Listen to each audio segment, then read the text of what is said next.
자비로우신 하나님 아버지, 오늘 이 아침 이 새벽 주님 전에 우리를 불러 모으사 예배하고 찬양하며 기도하며 주의 말씀과 음성을 듣게 하심을 감사합니다. 우리의 육은 후패하나 영혼은 날로 새로워지도록 우리의 영혼을 새롭게 하옵소서.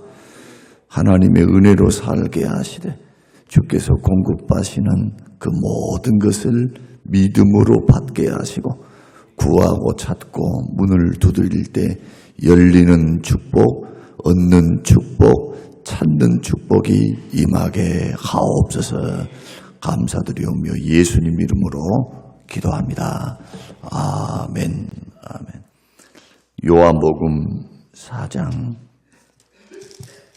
28절에서 42절 28절에서 42절 우리 부목사님께서 봉독하시겠습니다. 여자가 물동이를 버려두고 동네로 들어가서 사람들에게 이르되 내가 행한 모든 일을 내게 말한 사람을 와서 보라. 이는 그리스도가 아니냐 하니 그들이 동네에서 나와 예수께로 오더라. 그 사이에 제자들이 청하여 이르되 랍비여 잡수소서. 이르시되 내게는 너희가 알지 못하는 먹을 양식이 있느니라. 제자들이 서로 말하되 누가 잡수실 것을 갖다 드렸는가 하니 예수께서 이르시되 나의 양식은 나를 보내신 이의 뜻을 행하며 그의 일을 온전히 이루는 이것이니라. 너희는 넉 달이 지나야 추수할 때가 이르겠다 하지 아니하느냐. 그러나 나는 너희에게 이르노니 너희 눈을 들어 밭을 보라. 희어져 추수하게 되었도다. 거두는 자가 이미 삭도 받고 영생에 이르는 열매를 모으나니 이는 뿌리는 자와 거두는 자가 함께 즐거워하게 하려 함이라. 그런즉 한 사람이 심고 다른 사람이 거둔다 하는 말이 옳도다. 내가 너희로 노력하지 아니한 것을 거두러 보내었노니 다른 사람들은 노력하였고 너희는 그들이 노력한 것에 참여하였느니라. 여자의 말이 내가 행한 모든 것을 그가 내게 말하였다 증언하므로 그 동네 중에 많은 사마리아인이 예수를 믿는지라. 사마리아인들이 예수께 와서 자기들과 함께 유하시기를 청하니 거기서 이틀을 유하심에 예수의 말씀으로 말미암아 믿는 자가 더욱 많아 그 여자에게 말하되 이제 우리가 믿는 것은 내 말로 인함이 아니니 이는 우리가 친히 듣고 그가 참으로 세상의 구주신 줄 알미라 하였더라. 아멘. 아멘. 저는 오늘 본문의 말씀을 통해서 효과적인 복음 전도라는 제목의 말씀을 통해서 오늘 우리가 오늘날 전도를 함에 있어서 어떻게 전도를 하면 좋겠는가, 그 좋은 방법을 오늘 성경을 통해서 배우시면서 사마리아 여인을 통해서 교훈을 받고 우리도 생명을 살리고 세우고 고치는 귀한 사명과 사역을 잘 감당하시는 저와 여러분 되시기를 주의 이름으로 축원합니다. 오늘 본문의 말씀을 보면 이 사마리아 여인이 예수님을 만나고 난 후에 그가 그리스도이심을 확신하게 됩니다. 오늘 본문의 말씀 보면은 그가 확신할 수 있었던 그 이유 가운데 가장 큰 이유가 두 가지가 나오는데, 하나는 예수님의 말씀입니다. 내가 그러라. 우리는 메시아를 기다리고 있는데요, 내가 그다. 예수님의 말씀을 통해서, 예수님의 선언을 통해서 믿습니다. 그런데 그보다 앞서서 더 확실한 그 도전, 예수를 믿어야 되겠다라고 하는 동기부여는 바로 체험입니다. 체험. 증거. 자기가 남편이 5이 있고 지금 있는 남편도 자기 남편이 아니라는 것을 처음 만난 예수님이 술술 이야기를 해줍니다. 언제 봤다고, 무슨 소문을 들었다고, 그것을 어떻게 알 수 있었겠습니까? 그래 깜짝 놀라죠. 어떻게 알겠는가? 그래서 사마리아 여인도 마찬가지로 자기의 성으로 돌아가서 동네 막내 들어가서 그가 외쳤던 것은 뭐냐 하면 두 가지입니다.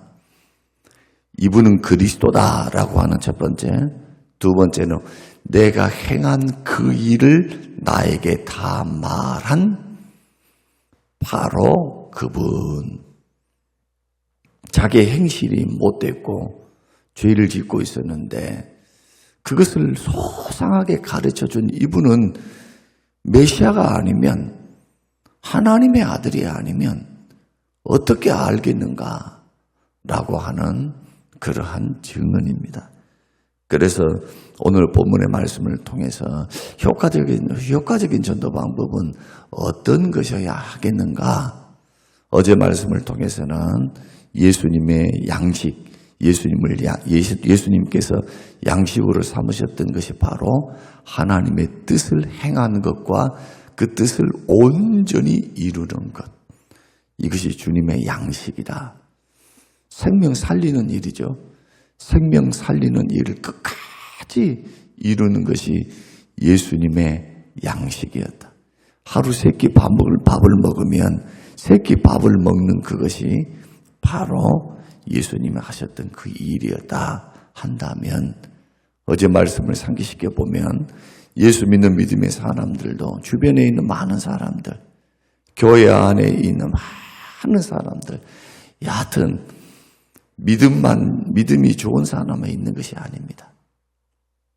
믿음이 적은 사람도 있고, 병든 분도 있고, 약한 믿은 분도 있고, 적은 분도 있고, 시험 든 믿음도 있고, 갖가지 형태의 믿음들이 있습니다. 그런 분들을 우리가 생각할 때 이유 불문하고 뭐 어떻습니다, 저쩌습니다, 이랬습니다, 저랬습니다, 그거 이야기해봤자 그것이 큰 도움이 못 됩니다. 그것이 기도의 제목이 될 수 있다면 하나님 앞에 그 부분을 놓고 기도하고 살리는 방향으로 자꾸 가야 돼요. 죄를 지었습니다. 죄를 지었는데요, 이미 지었어. 죄를 지었는데 거기다 대놓고 막 정죄하고 판단하고 비판하고 그럴 필요가 없죠. 회개하도록 유도를 해야죠. 회개시켜야죠. 그래야 그 영혼이 사니까요. 거기에서도 갈라디아서 6장 1, 2절 말씀 보면은 온전한 마음으로 바로 잡아줘라. 누가? 보는 사람이, 그걸 들은 사람이 온유한 마음으로 바로 잡아줘야죠. 권면하고, 그러면서도 자기 자신도 그런 죄에 빠지지 않도록 조심하라는 거예요. 다 영혼 살리는 겁니다. 징계를 하는 것도, 교회에서 권징을 하는 것도, 책망하는 것도 다 살리려고 하는 거예요. 절대로 책망을 위한 책망은 백해무익합니다. 비난을 위한 비난도 백해무익해요. 판단을 위한 판단도 죄입니다. 살리기 위해서 대안을 가지고 이야기를 해요. 대안을 가지고. 영혼을 살리기 위해서. 굉장히 중요한 겁니다. 교회 안에서. 어떤 일들을 하고 어떤 일들이 이루어졌고 어떤 일들이 벌어졌을 때도 그것을 해결하기 위한, 세우기 위한 하나님의 뜻을 바라보면서 가면 방향성이 그렇게 가는 거예요. 방향성이.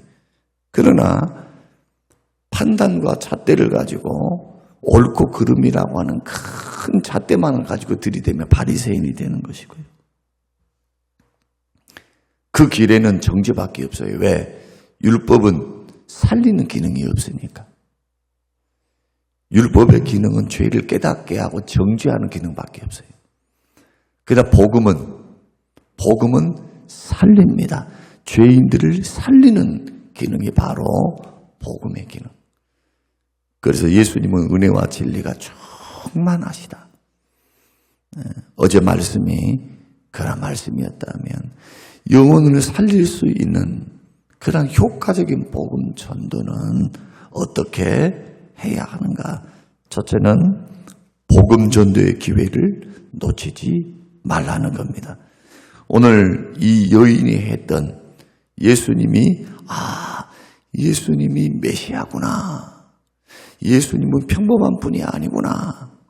라는 것을 마음으로 확 증거가 오고 기적을 체험하고 그 믿음이 확 오니까 그가 했던 삶의 가장 큰 우선순위가 뭐냐?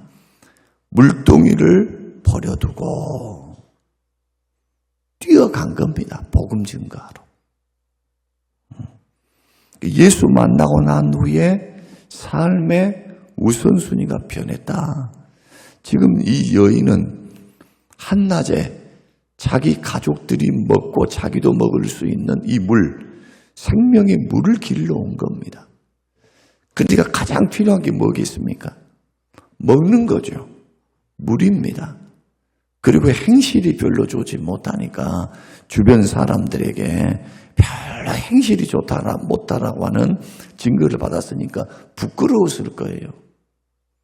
그런데 부끄러움도 내려놓고 먹고 사는 문제도 내려놓고 제일 먼저 뭘 합니까? 내가 만난 예수, 그 메시아의 만난 그 기쁨을 혼자 누리지 않고 복음을 살리는 일에 헌신한 겁니다. 왜 그렇게 했는가? 이 여인의 생각에는 예수님이 언제 다른 곳으로 가실지 모르니까. 행선지를 모르잖아요. 그것도 유대인인데 사마리아 동네에 들어갈 일은 없죠. 거기서 거쳐서 예루살렘으로 가면 되니까. 이 여인 생각에는 복음 전도, 그리스도를 증거하는 것보다 앞선 것이 없는 겁니다. 예수님이 지나가면은 우리 지금 메시아를 기다리고 있는, 그리스도를 기다리고 있는 우리 민족에게 복음을 증거할 기회가 없구나. 복음 전도의 기회를 놓치지 않는 겁니다.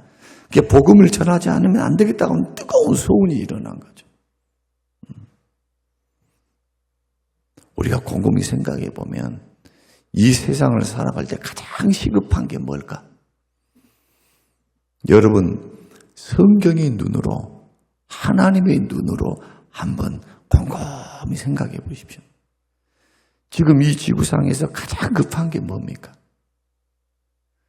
천국과 지옥이 있다면, 천국과 지옥이 오직 예수 그리스도를 믿느냐 믿지 않느냐, 그 심판의 기준, 천국과 기준이 예수님이라면 가장 시급한 게 뭡니까? 예수 증거하는 거예요. 예수 증거하는 거. 그런데 교회가 세속화되면, 성도들의 신앙이 세속화되면, 세상에 동화되면 그런 관념이 없어요. 그런 믿음이 없어요. 그런 생각조차도 없어요. 때가 되면 믿겠지.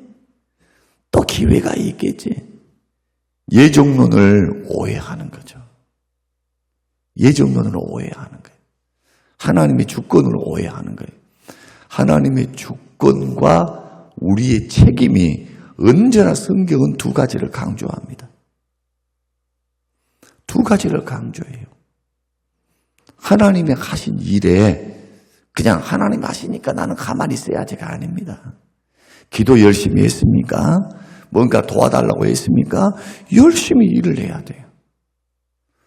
공부 잘해서 하나님 공부 잘하게 해주십시오.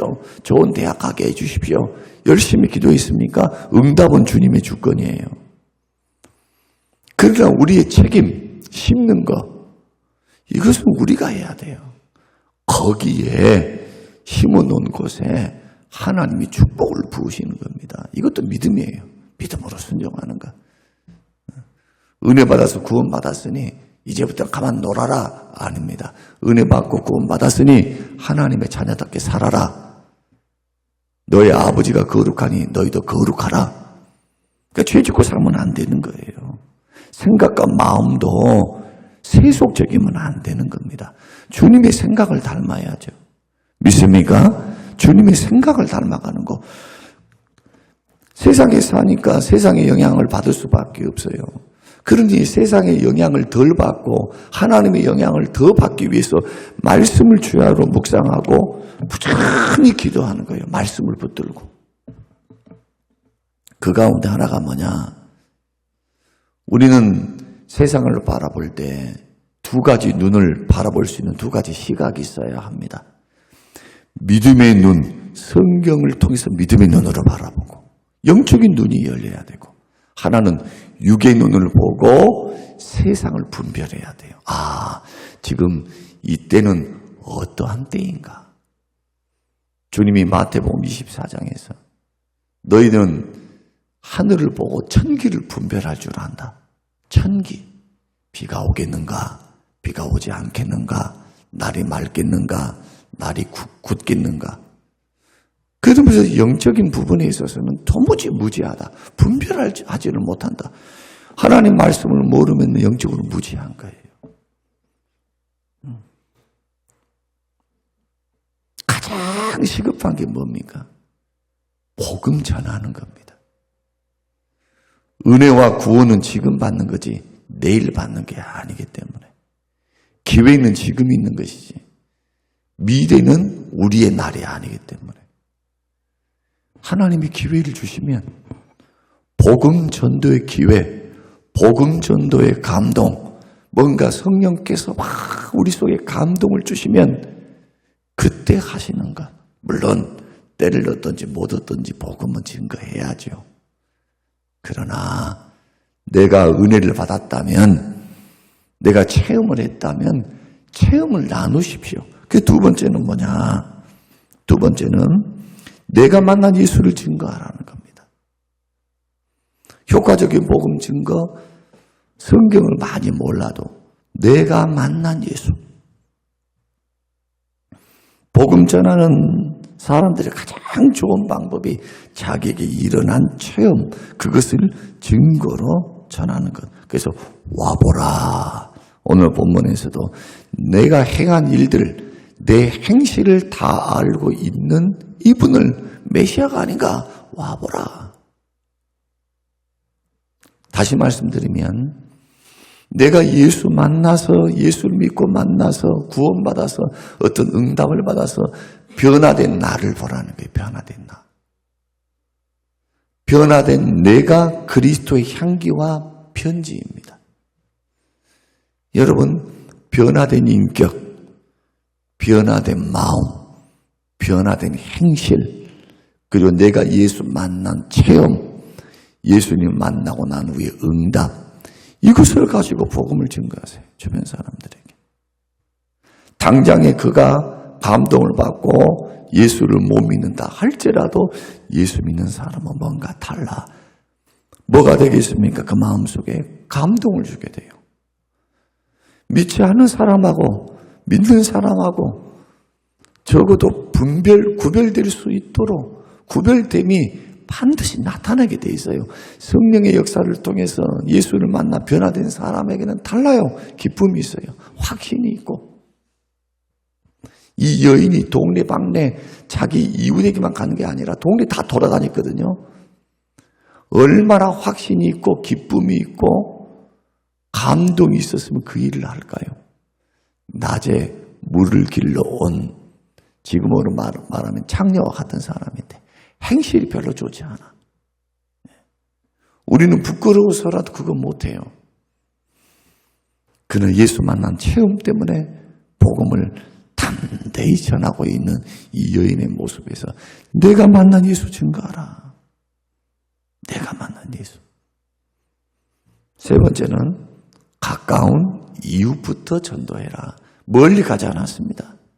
자기가 살고 있었던 가까운 이웃에게 복음을 증거했습니다. 여기에서 이제 효과적인 복음 전도의 핵심을 말씀드리겠습니다. 우리는 복음 전도의 기회를 놓치지도 말아야 합니다. 그리고 또한 내가 만난 예수님을 증언해야 됩니다. 가까운 이웃부터 전도를 해야 합니다. 이 일을 위해서 여러분 기도하시기를 바랍니다. 그러나 더 근본적으로 사람의 마음, 불신자의 마음 속에 믿음을 생성시키는 것, 믿음을 생성시키는 것은 그리스도의 말씀입니다. 이 수가성 여인도 내가 그러라. 누구의 음성 들었습니까? 예수님의 음성. 물론 기적도 체험을 했죠. 그러나 그 여인이 확신할 수 있었던 건 예수님의 말씀입니다. 그리고 오늘 4장 마지막 부분에 보면 사마리아 성에서 많은 사람들이 믿었습니다. 그런데 그 믿는 이유를 42절에 밝히고 있습니다. 자, 42절 한번 읽어보십시다. 자, 41절 이제 시작.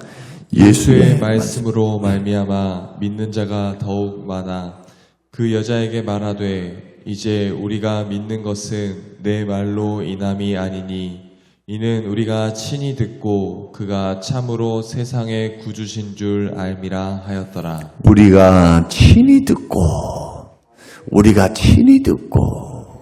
세상의 구주인 줄 압니다. 그러면 예수님께서 뭘 증거했을까요? 이틀 동안 계시면서 예수님이 메시아 되심을 성경을 통해서 풀어주셨겠죠. 그래서 그리스도의 말씀을 통해서 많이 믿음이 생기는 거예요. 우리가 간증하는 것도 중요하지만 여러분들이 그래서 안 믿는 남편, 안 믿는 사람들을 왜 교회에 앉혀놔 있어야 되느냐? 안 믿어도. 그러니까 술 마셔도 괜찮아. 담배 먹어도 괜찮아. 그래요, 괜찮아요. 교회에 앉혀놔야 돼. 와 보라 해야 돼. 나를 봐라, 나를. 나 예수 믿고 이렇게 내가 변하지 않았냐. 뭔가 있어. 와 보라. 좀 힘들지만은 졸아도 교회에서 한번 졸아봐. 괜찮아요. 당장 안 믿어줘도. 놀라운 것은 말씀을 하루 듣고 이틀 듣고 3일 들으면 김영순 집사님 남편처럼 돼요. 믿음이 들었어요. 믿음이. 저분이 우리 개척할 때도 교회를 몇 번 나오셨거든요. 그러니까 저하고 알고 지내는 것이 18년, 19년 돼요. 참 믿음이 안 들었죠. 그런데 앉아서 이제 간증을 들어보면 그래요. 김영수 집사님의 간증을 들어보면 자기보다 믿음이 좋대. 자기보다. 예수님이 이렇게 말씀하셨고 목사님이 이렇게 말씀하셨는데 왜 당신은 그렇게 그러냐고. 왜 부정적이냐고 하면서. 그 말 들으면 뜨끔거린대요. 어느덧 믿음이 딱 생겨서 지금 뒤에서 조용히 앉아있지만 보세요. 누가 믿음을 주신대요? 그리스도의 말씀입니다. 여러분 오늘 저와 여러분이 믿음의 길을 걸어갈 때 우리가 요한복음 이제 4장까지 강해를 지금 마쳤는데 우리가 이제 내일 베데스다 목가에 있는 사람들 또 고침받은 이야기, 왕의 신하의 병을 고치는 이야기, 베데스다 뭐 기적의 이야기, 뭐 많은 말씀들을 우리가 나눌 겁니다. 여러분 할 수만 있는 대로 안 믿는 사람들에게도 좀 힘들겠지만 새벽기도 영상도 좀 보내보고 본인이 은혜를 받아서 내가 이 부분은 참 은혜스럽다. 이것은 불신 남편에게도 또 불신 친구에게도 어려움을 당하고 있는데 이거 정도는 한번 들려봐도 좋겠다 하고 있다면 얼마나 좋습니까? 요즘은 카톡이 있고 무료로 다 받을 수 있는 유튜브가 있으니 할 수만 있는 대로 내가 받은 은혜를 뭐 하라고요? 전하라. 옛날에는 그냥 가기만 했지만 지금 카톡으로 보든 안 보든 보낼 수도 있고 문자 보낼 수도 있어요. 중요한 것은 관심이니까요. 관심을 가지고 기도하면서 여러분 생명의 예수 증거하는 저와 여러분 우리 모든 성림교회 식구들이 되시기를 주님의 이름으로 축원합니다. 고마우신 하나님 감사합니다. 오늘 생명의 말씀이 효과적인 복음 전도에 대해서 우리 가르쳐 주신 것 감사합니다. 주님 이렇게 전도하여 많은 영혼들을 예수 앞으로 돌아오게 하옵소서. 생명을 살리게 하옵소서. 감사드리며 예수님 이름으로 기도합니다. 아멘.